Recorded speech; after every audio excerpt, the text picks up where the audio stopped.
आज हमारा topic clean architecture का है। तो हम इसके बेसिक कॉन्सेप्ट्स पे आज ओवरव्यू करेंगे क्लीन आर्किटेक्चर को के क्या बेसिक प्रिंसिपल्स हैं, क्या इसके नीड्स हैं, क्या इसके फीचर्स हैं। तो हम शुरू करते हैं। पहले हम एक सॉफ्टवेयर आर्किटेक्चर को देख लेते हैं। सॉफ्टवेयर आर्किटेक्चर की क्या गोल्स होते हैं, वो क्यों ज़रूरी होता है। बेसिकली एक सॉफ्टवेयर सिस्टम को बिल्ड करना, उसको मेंटेन करना, तो इसमें कम से कम ह्यूमन एफर्ट लगे, ये मेन गोल होता है सॉफ्टवेयर आर्किटेक्चर का। किसी भी सॉफ्टवेयर सिस्टम को बिल्ड करने में इतनी मुश्किल नहीं होती है जितना कि उसको मेंटेन करने में होती है। जितनी ज़्यादा फीचर इतनी ज़्यादा पुरानी हो जाती है, उसको मेंटेन करना, उसमें चेंजेस करना उतना ज़्यादा मुश्किल होता है। नई फीचर्स को इम्प्लीमेंट करना कतरे आसान होता है, बजाय कि आप एक ऐसी फीचर जो कि 3-4 साल पुरानी है, किसी पुराने डेवलपर्स ने इसको इम्प्लीमेंट करा है, उसमें चेंजेस अगर आ गए तो वो मुश्किल होता है। तो एक अच्छा सॉफ्टवेयर आर्किटेक्चर आपको उस चीज़ की मेंटेनेबिलिटी, सिस्टम की मेंटेनेबिलिटी में काफ़ी हेल्पफुल होता है, काफ़ी सपोर्ट करता है।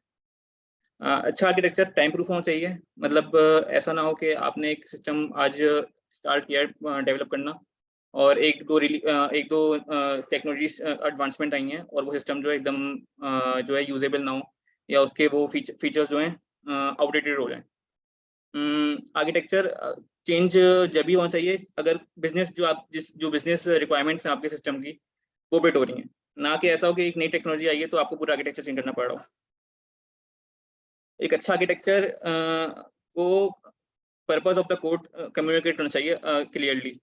मतलब आप सिर्फ कोड का स्ट्रक्चर देखें तो आपको पता चल जाए कि एप्लीकेशन किस चीज़ की है। ये एप्लीकेशन कोई किसी रेस्टोरेंट की है, किसी किसी राइड हेलिंग ऐप की है।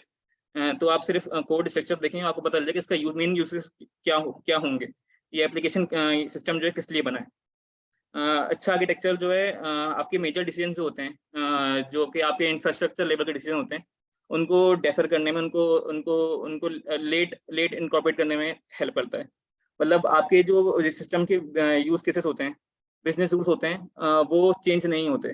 अगर एक रेस्टोरेंट का सिस्टम बना रहे हैं, या एक किसी मार्केट प्लेस का सिस्टम बना रहे हैं, तो उसके जो मेन यूजर्स केसेस हैं, उसकी मेन फंक्शनलिटीज जो होंगी वो सेम रहेंगी। एक रेस्टोरेंट जो 2 साल पहले चीज बेच रहा होगा, उसके जो मेन्यूज होंगे, उसके जो ऑर्डर सिस्टम होगा, वो 2 साल बाद भी बहुत रेयर है कि वो एकदम ही चेंज हो जाए। तो लेकिन हो सकता है कि उसका यूआई चेंज हो जाए, उसकी डेटाबेस की मैनेजमेंट चेंज हो जाए, उनका फ्रेमवर्क वो चेंज करना चाह रहे हो। ऐसे डिसीजंस जिनका डायरेक्ट सिस्टम पे इम्पैक्ट नहीं है, बिजनेस के रूल्स पे इम्पैक्ट नहीं है, उनको हम लेटर ऑन इनकॉर्पोरेट कर सकते हैं अगर एक आपका अगर अच्छा हो। जब आप सिस्टम बनाना शुरू कर रहे हैं तो आपको ये नहीं सोचना चाहिए कि हम कौन सा फ्रेमवर्क, कौन सी डेटाबेस यूज करें।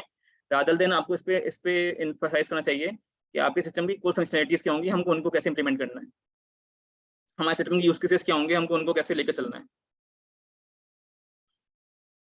अच्छा, क्लीन आर्किटेक्चर क्या है? Clean architecture set of rules हैं। एक एक तरह का सॉफ्टवेयर आर्किटेक्चर स्टाइल ही है, लेकिन ये सेट ऑफ गाइडलाइंस हैं जो कि रॉबर्ट सी मार्टिन ने प्रपोज करी हैं, और वही इसको प्रीच करते हैं बहुत ज़्यादा। क्लीन आर्किटेक्चर जो है एक तरह का मॉड्यूल सिस्टम्स के लिए ब्लूप्रिंट है, जिसका मेन फोकस होता है कि आप सॉफ्टवेयर डिज़ाइन के डेवलपमेंट के जो कंसर्न्स हैं उनको सेपरेट करें। मतलब दो अगर अलग लेयर्स हैं, दो दो दो लेयर्स हैं आपकी, एक यूआई की लेयर है, या एक आपकी एप्लीकेशन की लेयर है, वो आपस में टाइटली कपल ना हो।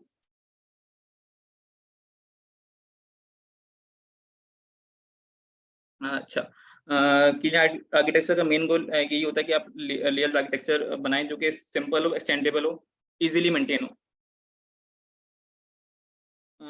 ये रॉबर्ट सी मार्टिन है, जो कि अंकल बॉब के नाम से भी जाने जाते हैं। ये एक सॉफ्टवेयर इंजीनियर हैं, सॉफ्टवेयर इंस्ट्रक्टर हैं, काफ़ी वेल नोन ऑथर हैं। इन्होंने काफ़ी सारी आर्टिकल्स लिखे हैं, काफ़ी सारी बुक्स लिखी हैं।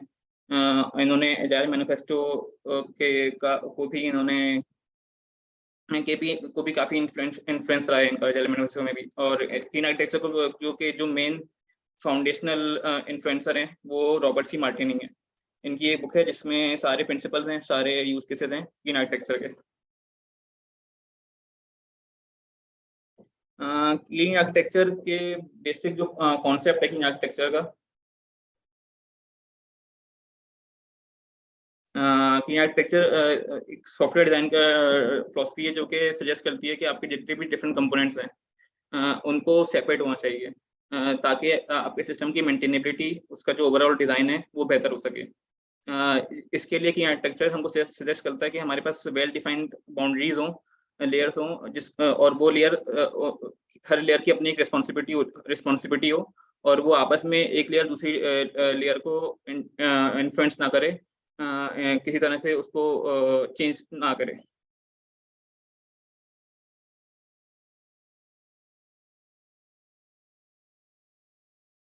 क्लीन आर्किटेक्चर का मेन एक प्रिंसिपल ये है कि क्या नाम है, आपके जितने मॉड्यूल्स हैं उनमें जो भी, अगर एक मॉड्यूल में कोई एक चेंज है, जैसे अगर आपकी आपकी यूआई लेयर में कोई चेंज है, तो वो जो यूआई लेयर की जो रिस्पॉन्सिबिलिटीज हैं वो सिर्फ उसी से कंसर्न हो, उसको ये ना कंसर्न हो कि उसने डोमेन लेयर में अगर कोई एंटिटी लेवल पे कोई चेंज है, वो यूआई लेयर को पे डायरेक्ट इन्फ्लुएंस ना हो। हाँ, ऐसा होगा कि अगर आपकी एंटिटी में कोई रिलेशन चेंज हो गया, एंटिटी में कोई नई प्रॉपर्टी ऐड हुई है, तो वो जाहिर सी बात है वो आपको यूआई लेयर में भी चेंज करना पड़ेगा। लेकिन अगर आपकी यूआई लेयर में कोई स्कीम, एक नई स्कीम आई है, वो आपकी एंटिटी या डोमेन लेयर को अफेक्ट नहीं करनी चाहिए। क्लीन आर्किटेक्चर के अंदर जितनी भी डिपेंडेंसीज होती हैं वो इनवर्स होती हैं। मतलब जितनी ज़्यादा एक हाई लेवल का कंपोनेंट है, वो कभी भी लो लेवल कंपोनेंट पे डिपेंडेंट नहीं होगा। आपका हाई लेवल कंपोनेंट आपकी आपके सिस्टम की एंटिटीज होती हैं, सिस्टम की यूज केसेस होते हैं, और आपके लो लेवल के कंपोनेंट्स आपकी डेटाबेस हो गई, आपकी यूआई लेयर हो गई। तो कभी भी आपकी एंटिटी जो है वो आपकी डेटाबेस पे डिपेंडेंट नहीं होनी चाहिए, आपकी यूआई पे डिपेंडेंट नहीं होना चाहिए। आपके यूज केसेस जो होंगे वो कभी भी डेटाबेस पे डिपेंडेंट नहीं होंगे। यूज केसेस हमेशा अपने से हाई लेवल पे डिपेंडेंट होंगे, मतलब यूज केस जो होगा एंटिटी पर डिपेंडेंट होगा। इससे इससे जो है हम टाइट कपलिंग बिटवीन कंपोनेंट्स हम रिड्यूस करते हैं, जिसकी वजह से सिस्टम ज़्यादा फ्लेक्सिबल होता है, अडेप्टेबल टू चेंज होता है। जो भी रिक्वायरमेंट्स होंगी वो आप इजीली मेंटेन कर सकते हैं।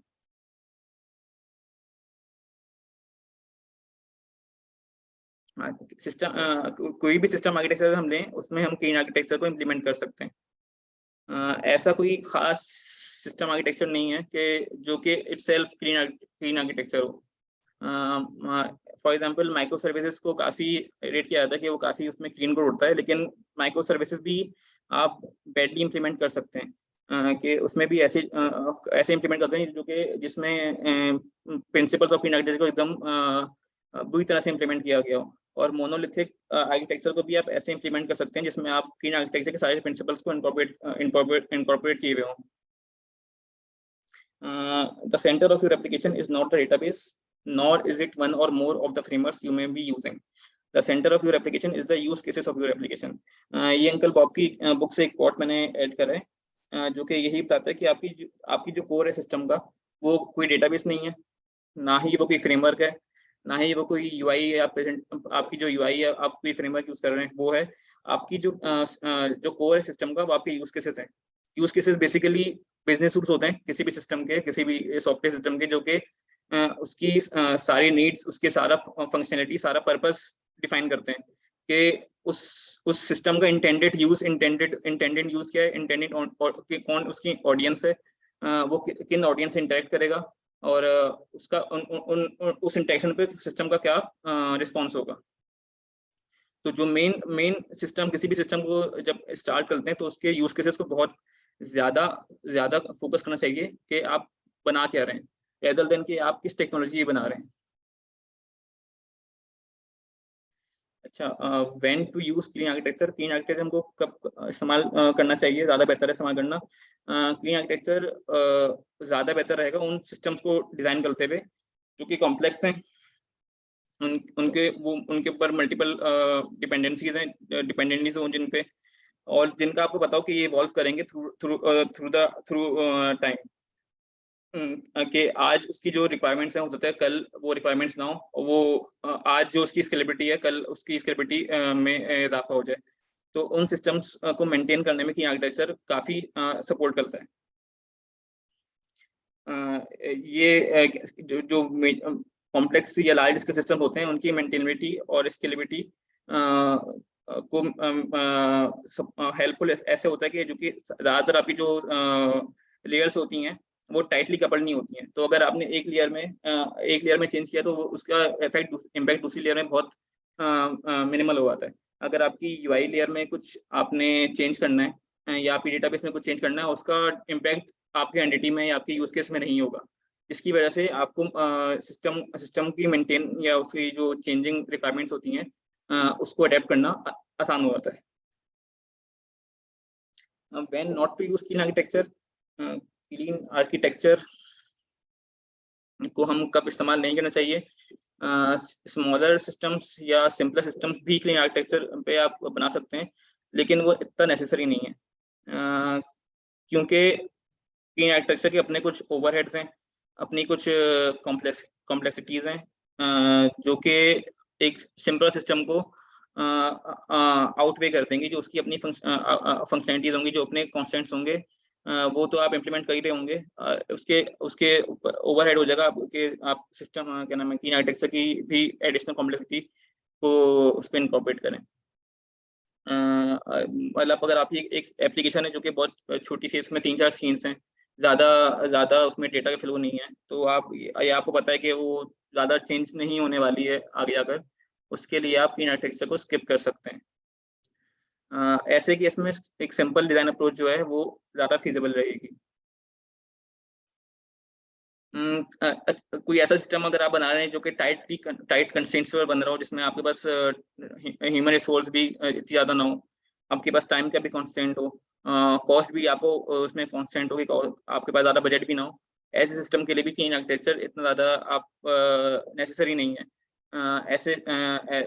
क्योंकि क्लीन आर्किटेक्चर इटसेल्फ एक उसको जो आर्किटेक्चर को जो मतलब डेवलप करने में इनिशियल जो फेज होंगे वो थोड़े टाइम टेकिंग होते हैं। आगे जाकर over the period of time उसकी मेंटेनेबिलिटी बहुत इजी हो जाती है, लेकिन इनिशियली उसको बिल्ड करना इतना इतना इजी नहीं होता, तो उसकी वजह से टाइम लग सकता है। तो ऐसे केस में एजाइल अप्रोच जो है ज़्यादा एप्रोप्रिएट रहेगी। हमारे पास क्लीन आर्किटेक्चर की जैसे हमने डिस्कस किया है कि डिफरेंट लेयर्स पे काम कर रहा होता है ये। हर लेयर का अपनी सेट ऑफ रिस्पॉन्सिबिलिटीज होती हैं और हर लेयर दूसरी लेयर पे वो डायरेक्टली इन्फ्लुएंस नहीं करती है। तो हम देख लेते हैं कि क्लीन आर्किटेक्चर की मेजर लेयर्स कौन कौन सी होती हैं। क्लीन आर्किटेक्चर में बेसिक 4 लेयर्स हैं हमारे पास।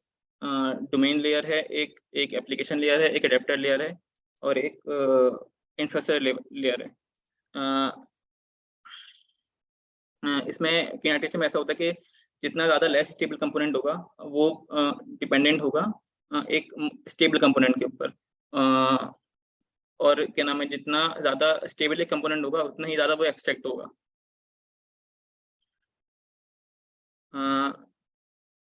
जितनी भी लेयर्स होंगी वो टाइटली कपल्ड नहीं होंगी, रीयूजेबल होंगी, इसलिए वो ज़्यादा इजीली टू मेंटेन होंगी।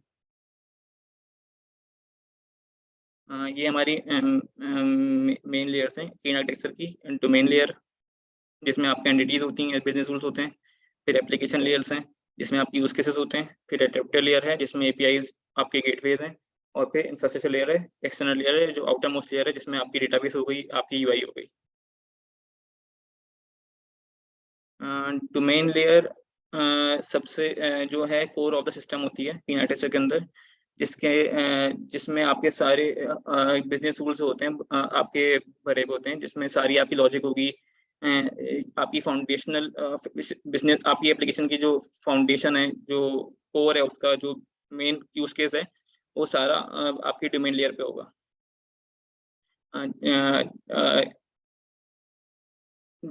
जो आपकी एंटिटीज होती हैं, आपके बिजनेस की एंटिटीज जो होती हैं, वो इस लेयर में होती हैं और वो एनकैप्सुलेट करती हैं मोस्ट जनरल और हाई लेवल रूल्स।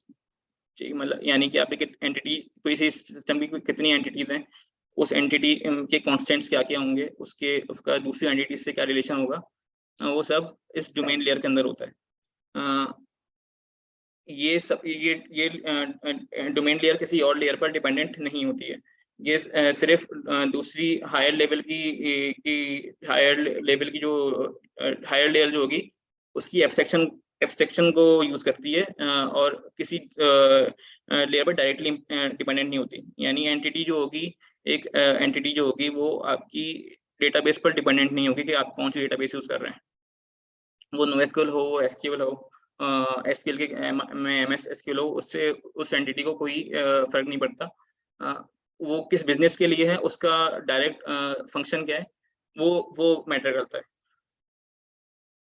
इसीलिए अगर आप डेटाबेस चेंज कर रहे हैं अपनी आगे जाकर सिस्टम की, तो एंटिटी को कोई फर्क नहीं पड़ेगा कि सिस्टम चेंज हो रहा है नहीं हो रहा।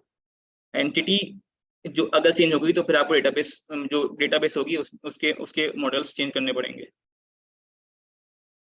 फिर हमारी एंटिटी लेयर डोमेन लेयर के ऊपर होती है एप्लीकेशन लेयर।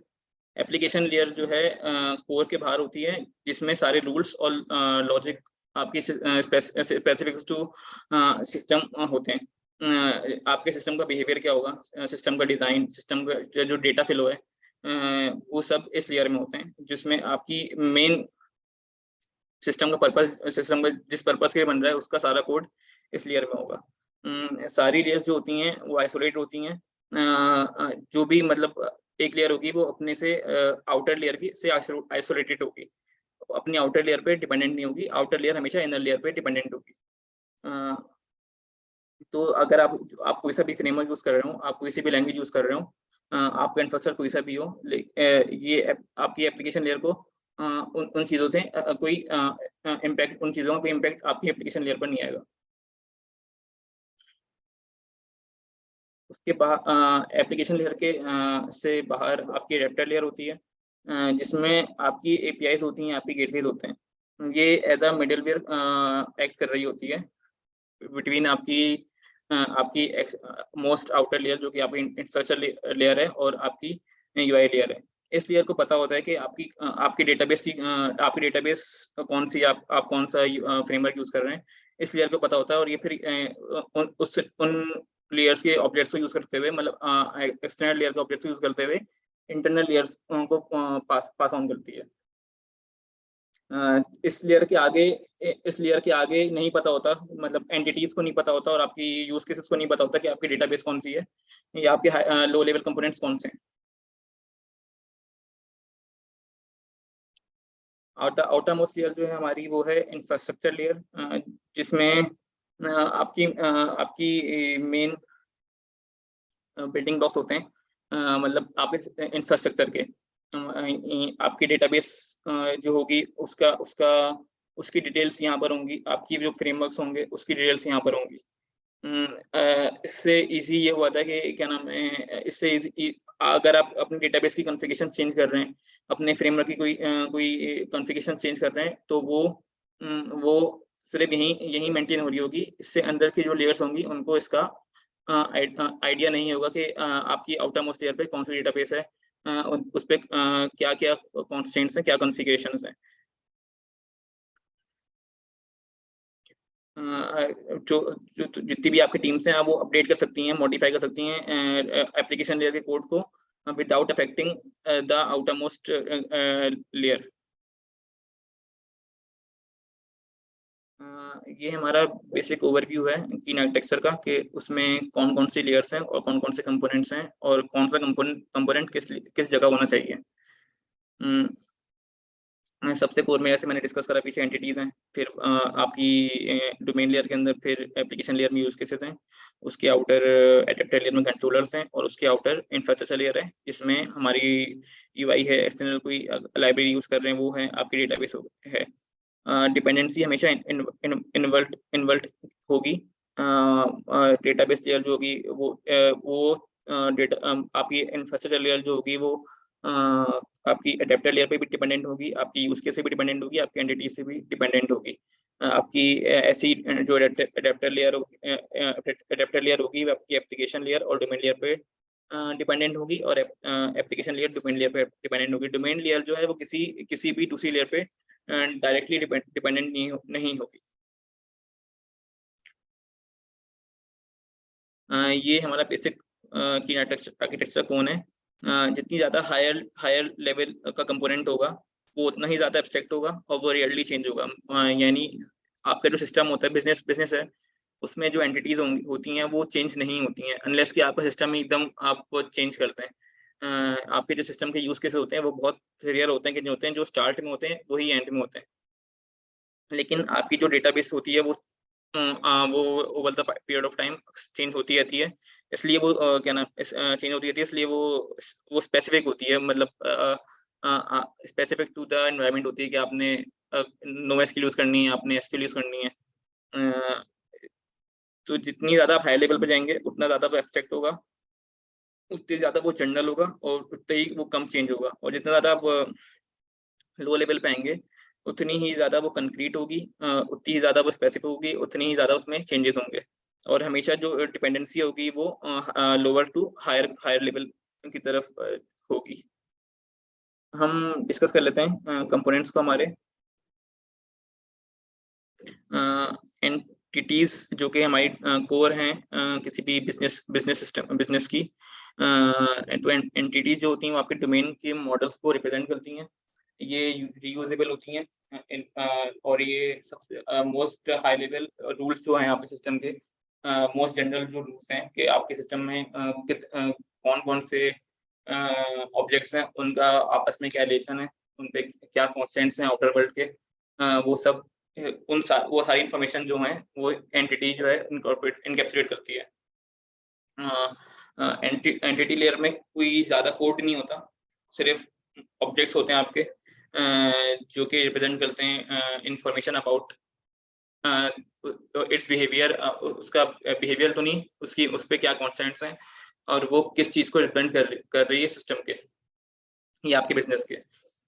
एंटिटीज़ जो होती हैं इज़िली टू माइग्रेट होनी चाहिए, ईज़ी टू कैशिंग होनी चाहिए और टेस्टेबल, टेस्टेबल होनी चाहिए। क्योंकि एंटिटी जो है किसी और लेयर पे डिपेंडेंट नहीं है, तो उसको टेस्ट करना बहुत ईज़ी है। आपके पास दूसरी लेयर्स कंप्लीट हो ना हो, आपकी अगर एंटिटी लेयर जो है, आपकी जो डोमेन लेयर है वो कंप्लीट हो गई है या वो इम्प्लीमेंट हो गई है, तो आप उसको ईज़िली टेस्ट कर सकते हैं। क्योंकि वो किसी और लेयर पे डिपेंडेंट नहीं है, तो उसकी टेस्टिंग जो है बहुत आसान हो जाती है।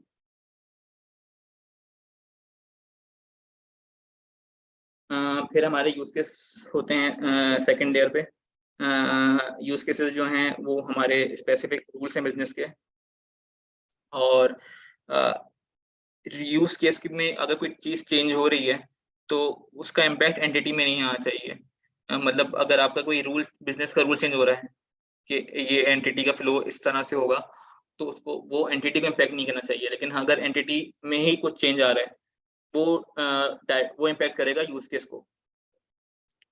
अ, तो और यूज़ केस के अंदर अगर आप का को इम्पैक्ट नहीं होना चाहिए इंफ्रास्ट्रक्चर लेवल के चेंजेस का, कि अगर आप डेटाबेस चेंज कर रहे हैं, अपनी डेटाबेस चेंज कर रहे हैं, अपनी यूआई चेंज कर रहे हैं, वो आपके यूज़ केस को इम्पैक्ट नहीं करना चाहिए।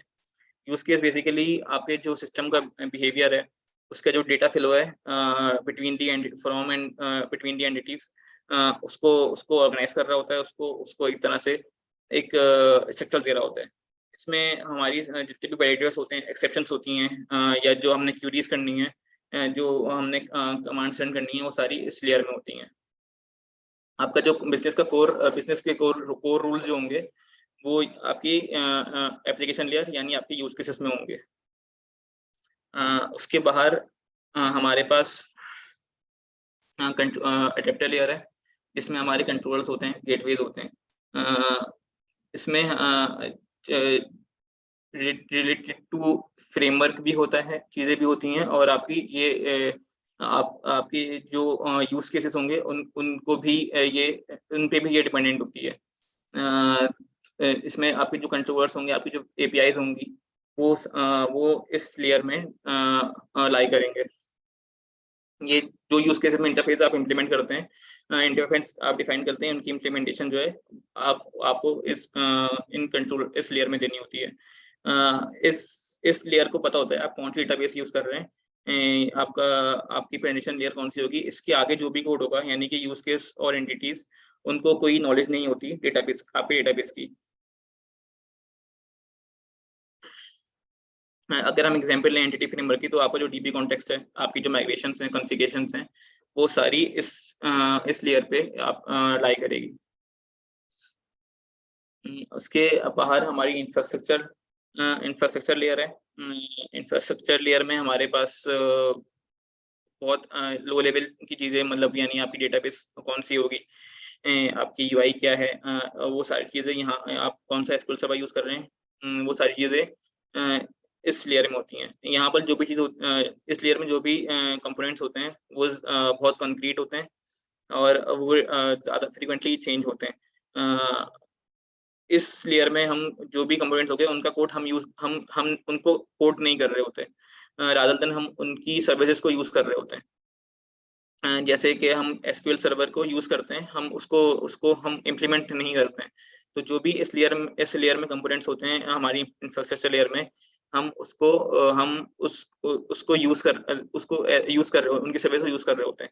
और ये लेयर जो होती है सारी सर्विसेज को, आउटर सर्विसेज को मतलब एक तरह से ग्लू करके रखी हुई होती है। जो भी इसके ऊपर इस लेयर के ऊपर लेयर्स होती हैं, उनको उनको एक तरह का यूज़ जो है यूज़ कर रही होती है, उन पे डायरेक्टली डिपेंडेंट होती है हमारी इंफ्रास्ट्रक्चर लेयर। लीन आर्किटेक्चर का एक बहुत प्रिंसिपल, एक मेन प्रिंसिपल ये है, जिसको जिस फंक्शनैलिटी को हम स्क्रीमिंग आर्किटेक्चर बोलते हैं। मतलब इसकी डेफिनेशन हम देख लेते हैं। The architecture should scream the intent of the system. जो भी आपका जो सिस्टम है, वो उसको उसको स्क्रीम करना चाहिए, उसको चलाकर कहना चाहिए कि मैं मेरा पर्पस क्या है, मेरा इंटेंट क्या है, मैं किस लिए बना हूँ। तो architecture based on use cases होना चाहिए, और फर्स्ट ग्लांस में ना आप एक नज़र में देख के पता चल जाए कि ये सिस्टम जो है क्या करता होगा, इसकी मेन फंक्शनैलिटी क्या होंगी। तो रादर देन कि हम इस तरह का एक आर्किटेक्चर फॉलो करें जिसमें हमारे पास कंट्रोलर्स रखे हुए होंगे सारे, जिसमें एक एक जगह सर्विसेज रखी हुई होंगी, ताकि तो अगर कोई नया डेवलपर आएगा, उसको देखने में उसको देखने में थोड़ा फर्स्ट ग्लांस में देखने में समझ नहीं आएगा कि ये सिस्टम करता क्या है। rather than अगर आपका फोटो स्ट्रक्चर इस तरह का होगा, तो आपको पता चल जाएगा ये कोई मार्केट प्लेस है, कोई मार्केट प्लेस टाइप की कोई ऐप जो है, उसको ये आर्किटेक्चर जो है बिल्ड कर रहा है। ये एक एग्जांपल है डॉटनेट को लेते हुए, कि हम रादर देन हमारे इस तरह के मॉडल्स हों, इस तरह के कंट्रोलर्स हों, हमारे पास एंटिटीज जो होंगी, हमारे जो यूज केसेस हैं, उस नेम का फोल्डर होना चाहिए, और उनके अंदर उनके कंट्रोलर्स और उनके मॉडल्स, उनके व्यूज होने चाहिए। तो जो भी अगर हम कॉन्टैक्ट की एंटिटी में अगर कुछ चेंज करते हैं, तो उसका इम्पैक्ट होम या प्रोडक्ट्स में नहीं होना चाहिए। वो उसका उसका उसका मेन जो फंक्शन है, वो उसी एंटिटी का होना चाहिए, उसको किसी दूसरी एंटिटी को इम्पैक्ट नहीं करना चाहिए। अच्छा, अब तक हमने देखा कि बिजनेस ऑपरेशंस जो हैं, यूज केसेस जो हैं हमारे सिस्टम के, वो सबसे ज़्यादा इम्पोर्टेंट हैं। उनको हमें सबसे ज़्यादा रिस्पेक्ट देनी चाहिए, और उनको हमें अननेसेसरी चीज़ों से नहीं ख़राब नहीं करना चाहिए। कि अगर आप फ्रेमवर्क चेंज कर रहे हैं, तो हमको फ्रेमवर्क की वजह से हमको अपना कोई यूज़ केस रीराइट नहीं करना चाहिए। फ्रेमवर्क की वजह से हमें कोई यूज़ केस में कुछ चेंजेस नहीं करने चाहिए, क्योंकि अगर आप यूज़ केस ही चेंज कर देंगे, तो आपका जो पर्पस है एक सिस्टम बनाने का, वो ही फॉत हो जाएगा। Database is only a detail. Database सिर्फ एक डिटेल है, उसका सिस्टम पे डायरेक्टली कोई इम्पैक्ट नहीं होता। उससे डेटाबेस अगर कोई सी भी आप यूज़ कर रहे हैं, उसका सिस्टम के इंटेंट से नहीं होता, असल आपके यूज़ केसेस हैं। सिमिलरली फ्रेमवर्क्स जो भी हैं, वो सिर्फ डिटेल्स हैं। आपकी जो यूआई है, वो सिर्फ एक डिटेल है, रेदर देन कि वो आपका सिस्टम का मेन कंपोनेंट नहीं है ये। की आर्किटेक्चर के सैलिएंट फीचर्स जो हैं, उनमें से एक ये है कि वो इजीली एडॉप्टेबल है, क्योंकि आपको इसके लिए नहीं कि आपको कोई नया फ्रेमवर्क लर्न करने की ज़रूरत नहीं है, कि ये सिर्फ कोई नई लैंग्वेज लर्न करने की ज़रूरत नहीं है कि सिर्फ सी शार्प पे चलेगा, या सिर्फ जावा पे चलेगा, सिर्फ नोड.जेएस पे चलेगा। आपको कुछ नया लर्न करने की ज़रूरत नहीं है।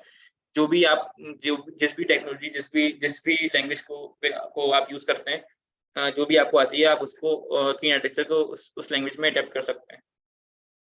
ईज़िली टेस्टेबल होता है, टेस्टेबल ईज़ी ऐसे हो जाता है कि क्या नाम है, सारी लेयर्स इंडिपेंडेंट है एक दूसरी लेयर से।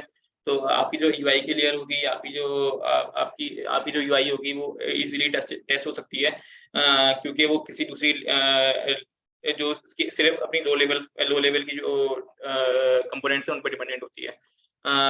सिमिलरली अगर जो आपकी डोमेन लेयर है, आप उसको वो किसी दूसरी लेयर पर डिपेंडेंट नहीं है, तो उसको टेस्ट करना सबसे आसान है।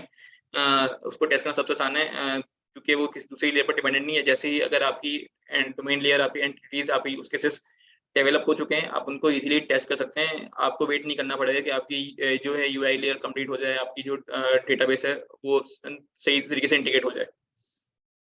की आर्किटेक्चर जो है वो इंडिपेंडेंट है, डेटाबेस में डिपेंडेंट नहीं है। डेटा और किसी की आर्किटेक्चर जो किसी फ्रेमवर्क पे डिपेंडेंट नहीं है।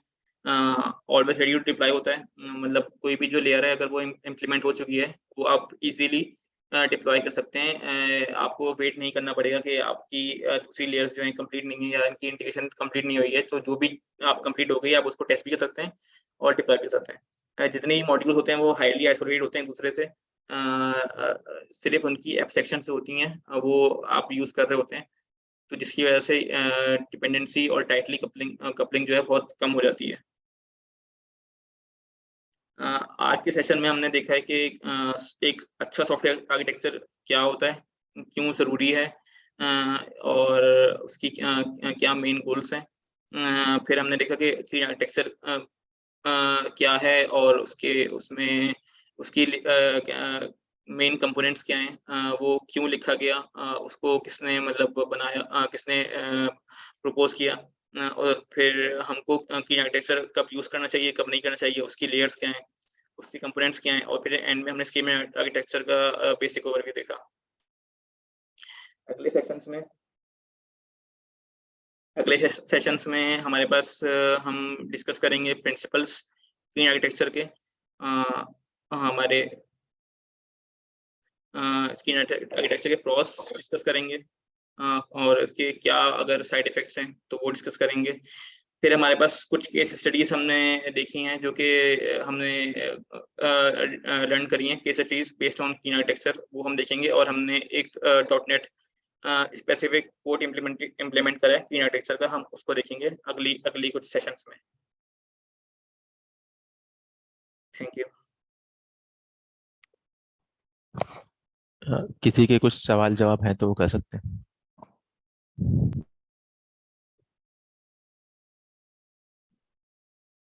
यार हारिस, ये बताइएगा कि आपने ज़ाहिर है इसमें R&D करी होगी, काफ़ी चीज़ें पढ़ी होंगी, तो अगर इन शॉर्ट पूछेंगे यार, एक बेसिक जो है वो ओपन क्लोज प्रिंसिपल को देखते हुए कौन सा बेसिक आर्किटेक्चर है जो कि फॉलो करना चाहिए, like simple in a sense कि यार वो कंट्रोलर जो है वो आपसे कम्युनिकेट कर रहा होगा सीधे सर्विस लेयर एंटिटीज से डीबी लेयर, हम्म मतलब इस तरह का एक सिंपल सा जो अभी आपको लग रहा है कि यार ये मेरे ख्याल से जो है वो एक सिंपल क्लीन देखिए, आर्किटेक्चर जैसे है। हमने जैसे इम्प्लीमेंट किया, हमने ऐसे इम्प्लीमेंट करा है कि मोस्ट जो हमारी कोर कोर लेयर है, उसमें हमारी एंटिटीज हमने रखी हैं।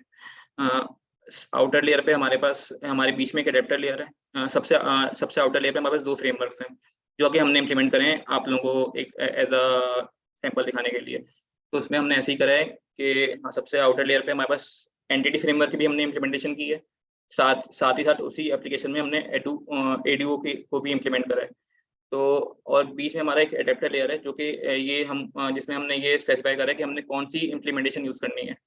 हमारी जो सारी बिज़नेस मतलब यूज़ केसेज़ हैं, वो हमारी सर्विसेज़ में है। तो जो हमारा एंटिटी फ्रेमवर्क है, वो हमारी एंटिटी फ्रेमवर्क और हमारी जो एप्लीकेशन है, मतलब वो एंटिटी फ्रेमवर्क पे भी चल रही है, और वो एडुओ भी चल रही है। हम डेटाबेस अगर चेंज कर रहे हैं, उससे हमारी एंटिटीज़ को कोई फ़र्क नहीं पड़ रहा। तो सबसे आउटर पे हमारी आपकी डेटाबेस, आपका फ्रेमवर्क होगा, उसके अंदर फिर एडेप्टर लेयर होगी, जो कि डिफाइन कर रही होगी कि आपने कौन-सी जो है कॉन्फ़िगरेशन अभी चल रही है, कौन-सी डेटाबेस चल रही है, कौन-सा फ्रेमवर्क चल रहा है। उसके अंदर फिर आपकी सर्विसेज़ हैं, यानी आपके यूज़ केसेज़ होंगे, और फिर सबसे कोर जो होगा आपको एंटिटीज़ हैं, जो कि सबसे ज़्यादा रीयूजेबल होंगे, हैं, और उनको डायरेक्टली कोई इम्पैक्ट नहीं कर रहा।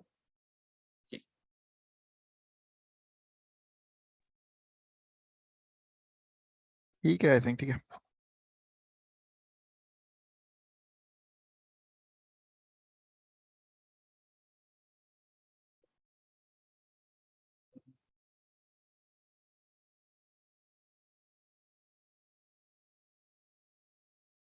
भाई जी भाई। जी, क्या करना है अभी, कंटिन्यू करना है कुछ? मेरा कि जी जी बोले। इसमें आपने डीबी फर्स्ट अप्रोच यूज की है? नहीं, हमेशा तो एंटिटीज जो हैं आपकी मेन है, हमेशा आप उसको फर्स्ट लेके चलते हैं कि आपकी पहले एंटिटीज होंगी, वो आप इम्प्लीमेंट करेंगे, उसके बाद यूज केसेस इम्प्लीमेंट करेंगे जो कि उन एंटिटीज को यूज करें, और फिर उसके बाद आपकी सबसे लास्ट में डेटाबेस आती है। आप कोई सी भी डेटाबेस यूज कर रहे हो, वो उन एंटिटीज की एब्स्ट्रैक्शन को, आपकी डेटाबेस की एब्स्ट्रैक्शन जो होगी वो एंटिटी को के पास होगी। तो इसलिए एक हम चीज मैं इसके कोड फर्स्ट अप्रोच है। जी कोर्स फर्स्ट। अच्छा, एक चीज मैं ऐड करूंगा, जैसे कि हारिस ने इनिशियली प्रेजेंटेशन में कहा ना कि ये जो है टेक्नोलॉजी इंडिपेंडेंट है। तो basically the architecture does not depend कि हम कोड फर्स्ट अप्रोच यूज करें या डेटाबेस फर्स्ट अप्रोच करें। दैट इज द प्रोसेस अच्छा, through which the entities or the database can be created and vice versa.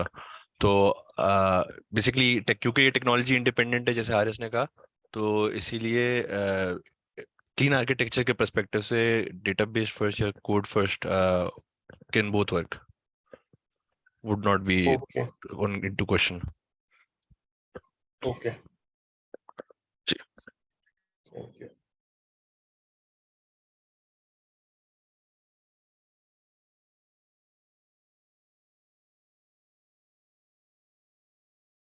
Qasim कुछ सवाल है आपका?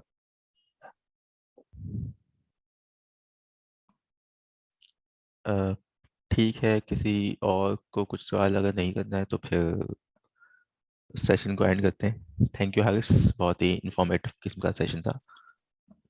Thank you. Okay, Allah Hafiz. Thank you, Harish. Thank you, Aris. Thank you, Aris. Thank you, Bye.